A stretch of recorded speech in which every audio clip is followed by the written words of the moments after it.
Darker, Prequel. Prologue. Present day. He whimpered around the ball gag, and I gave him a sharp look, reminding him without words that I'd told him to be quiet. He fell silent, though the look in his dark eyes said that it wasn't easy. I fully intended to take it slow. This was a first time for me, and I'd chosen my partner with that in mind. I dimmed the lights a little more and then nodded, satisfied with the result. The low lighting I'd chosen softened things, casting a purple glow on everything. This was my favorite room at Club Privé, and the wide array of color schemes to choose from was only one reason. The other was that this was the only room at the club that had an X-frame cross that could be raised several feet off the floor and moved around while a person was strapped to it, as well as a plethora of attachment and toy options. For example, at the moment, the X was a little wider than normal, and the dark-haired man stretched on it didn't have ankle restraints keeping his legs in place. On a normal St. Andrew's cross, that might not have mattered that much, but how I had things set up today, it definitely mattered. His toes rested on two small pieces of wood, and they were the only things assisting his arms in keeping his body in place. And he wanted to stay where he was. If he slipped or his legs gave out, the 5-inch-long butt plug on the post beneath him would slide right into his ass. Well, it would slide with a little assistance anyway. "How are you doing?" I asked as I crossed the room.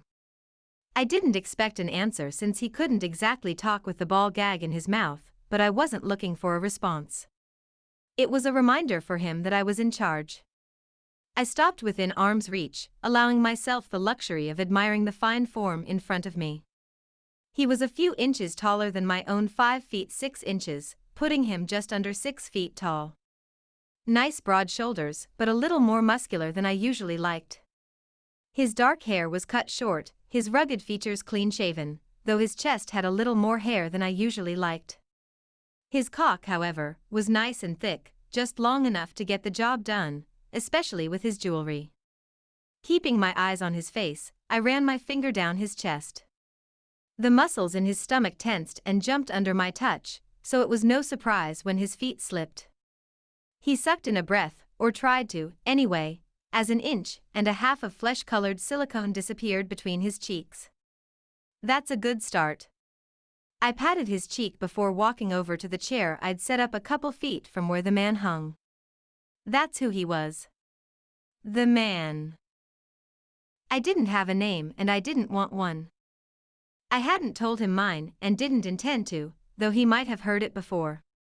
With dark red hair, bright green eyes, and a name like Nyx, people often remembered me, and I wasn't a stranger to this place, but I didn't worry about him finding me or harassing me. The club screened its members extremely well, and this man was a member, not a guest. I settled in the chair and let the silence fill the room. I could have turned on the speakers that would allow the club music to be heard in here, but I didn't want the added distraction. It was hard to believe I was actually doing this. My fucked-up past hadn't completely destroyed my life. As I prepared myself for the amazing things about to happen, my mind drifted back to how this all began.